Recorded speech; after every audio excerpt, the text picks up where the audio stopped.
வணக்க மக்களே. 2023 டிசம்பர் 28 மக்கள் வெள்ளத்தில் மிதந்த சென்னையை பார்த்து ஒரு நண்பன் எழுதினான். இறந்தது இந்தியாவின் பிரதமரோ தமிழகத்தின் முதல்வரோ அல்ல, எங்கள் கலியுக கர்ணன் கேப்டன் அவர்கள்.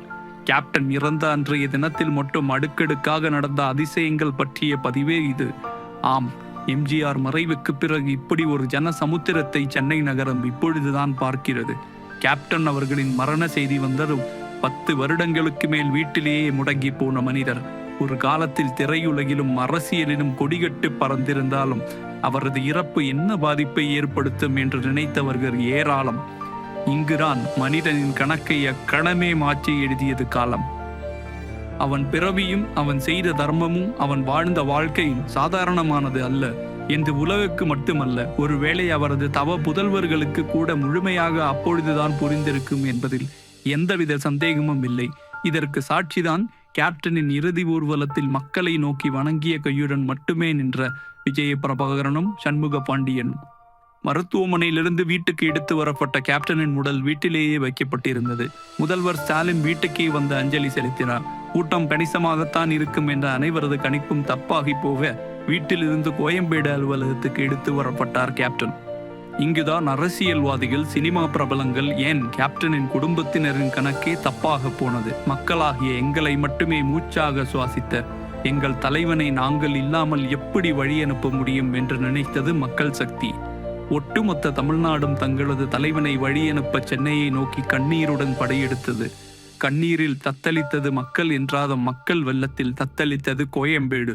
கூட்ட நெரிசலை கட்டுப்படுத்த முடியாமல் காவல்துறை தடுமாறியது. சற்று நிமிடங்களிலேயே கோயம்பேடு குண்டூசி நடைய கூட இடமில்லாமல் ஸ்தம்பித்தது. நன்றி மறந்தவர்களும் கேப்டன் இறந்ததை துச்சமாக எண்ணியவர்களும் நன்கே ஆட்டம் கண்டனர். நாம் அவரை மறந்துவிட்டோம், ஆனால் மக்கள் அவரை மறக்கவில்லை.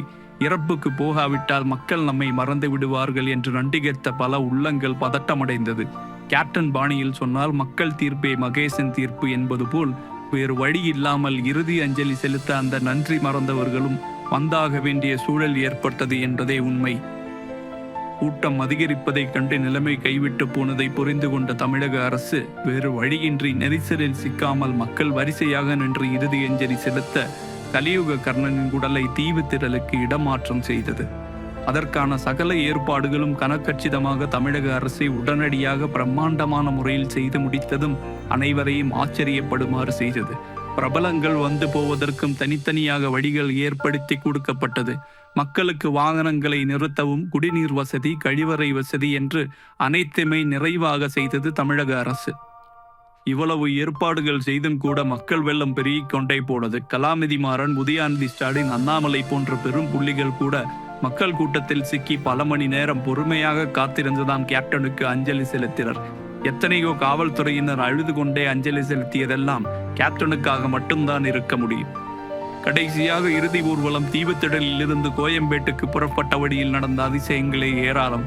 அலங்கரிக்கப்பட்ட ஊர்தியில் கேப்டனை கொண்டு வந்த போது மக்கள் வெள்ளம் பெருக்கெடுத்து ஓட அதை கடக்க முடியாமல் திண்டாடியது அந்த ஊர்தி.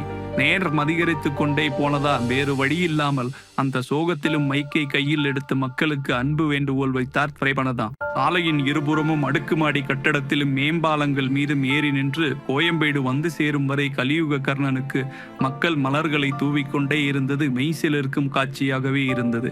அந்த மலர்கள் ஆகாயத்திலிருந்து தூவப்பட்டது போலவே இருந்தது என்பதே உண்மை.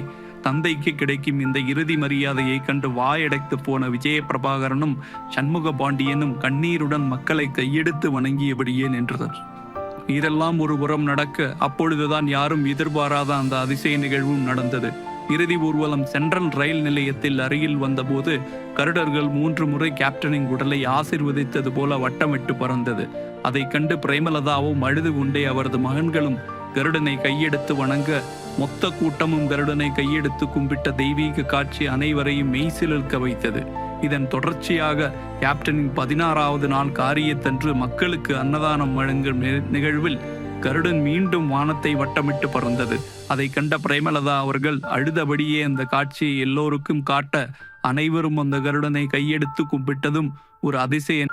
அதேபோல் கேப்டனின் இறுதிச் சடங்கை பார்க்க பொதுமக்களுக்கு அனுமதி இல்லாமல் போனாலும் கடைசியாக அவரை பார்க்க மக்களுக்காக வழிநடுக அங்கங்கே LED ஸ்கிரீன் வைக்கப்பட்டு இறுதிச் சடங்கு நேரடி ஒளிபரப்பு செய்யப்பட்டதும் குறிப்பிடத்தக்கது. கடைசியாக கேப்டன் கோயம்பேடு அலுவலகத்தில் அரசு மரியாதையுடன் முதலமைச்சர் உள்ளிட்டவர்களின் முன்னிலையில் 72 குண்டுகள் முழங்க கலியுக கர்ணன் கேப்டன் விஜயகாந்தின் உடல் நல்லடக்கம் செய்யப்பட்டது. நீ வாழ்ந்த வாழ்க்கைக்கு கிடைத்த அர்த்தம்தான் இறுதி தினத்தில் உனக்கு நடந்த இந்த அதிசயங்கள்.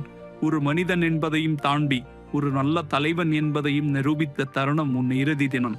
அரியாசனம் ஏறாவிட்டாலும் நீ மக்களுக்கு என்றும் அரசன்தான். கேப்டன் புரட்சி கலைஞர் விஜயகாந்த் அவர்களுக்கு தமிழ் பாப் சினிமா தலை வணங்குகிறது. நன்றி, வணக்கம்.